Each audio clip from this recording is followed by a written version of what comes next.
Vic Fangio is a head coach in the National Football League. There's a level of intelligence that comes with that role. I know he has that. He is a grown man, older than any of us on television. Why are people out there, trying to decipher and compartmentalize his words as opposed to simply quoting him? He did not say the locker room. He said the NFL. The quote was, "Don't see racism or discrimination in the NFL." Why must we go lean towards, you must have been talking about the locker room? That's not what he said. He is perfectly capable of articulating his thoughts in a very cogent and lucid manner where we're able to look at him and say, that's what he said. He didn't say the locker room. We all sitting up here, we decipher the difference. Booger, you know the difference between the NFL and an NFL locker room. Max Kellerman, you know the difference between the NFL and an NFL locker room. Why doesn't he? Why are we doing that? That's number one. Number two, Max Kellerman, let me say this to you respectfully. I don't know how many times I've had to say this, but I'm going to try it again. When you talk about the privileges that are afforded to white folks and how you have always been dogged about, you know what? Listen, people are not trying to give up their privilege, but there needs to be more support, uplifting others to enjoy the same privileges that everyone is so white privileged. Folks have. Right. Correct. The point is that theoretically speaking, or, from a utopic standpoint, I get where you're coming from. That's not reality.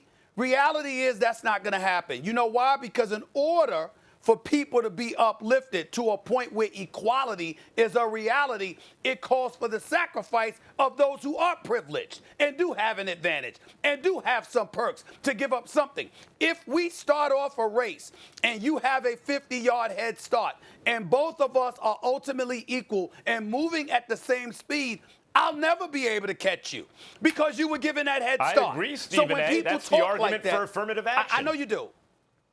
No, but what I'm saying is that it's never going to happen is all I'm trying to say. When we talk about equality, it will never transpire unless those in privileged positions give up something along the way, which is why, obviously, you talk too favorably, by the way, and credit to you in terms of affirmative action and things of that nature. But I just want people to understand here. There is no such thing if you are white and you have been given an advantage and a head start. There is no such thing as equality without you surrendering something. In order for equality to ultimately be captured, for it to have a chance to be captured, somebody in a privileged position has to give up something in order for it to transpire. Well, that's all I want to say. Vic Fangio, you know where I stand with Vic Fangio, what he said. I don't know him, but that's what it is. I couldn't agree more. And what white people have to give up is unfair advantages. In other words, others being locked out of of job opportunities, for example. If you view that as giving something up, then I totally agree with you. Let's look at the locker room for a second. And this is what's happened in our country. The locker room is, yes, multiracial and has a huge percentage of African Americans in it. And Coach Dungy points that out. And Vic Fangio refers to it. And that's great. Who is the authority? The owner who signs the checks is white. The general manager who decides who gets the checks is white. And the coach, who's the authority in the locker room or on the field, is almost always white. It's the authority figures who are white. And so when you exist in that context to point only to the composition of the labor force as it pertains to those who are on the field is either disingenuous or blind. And don't underestimate this country's white people's reactions to black people in African Americans in positions of authority. Obama got elected, and there are a lot of people still angry about it. And you might argue we're in the predicament we are today because those white people were so angry about it. It's when African American people are in positions of authority in proportion to their numbers, just like white people are, that we will see change. You might hear us about the police officer.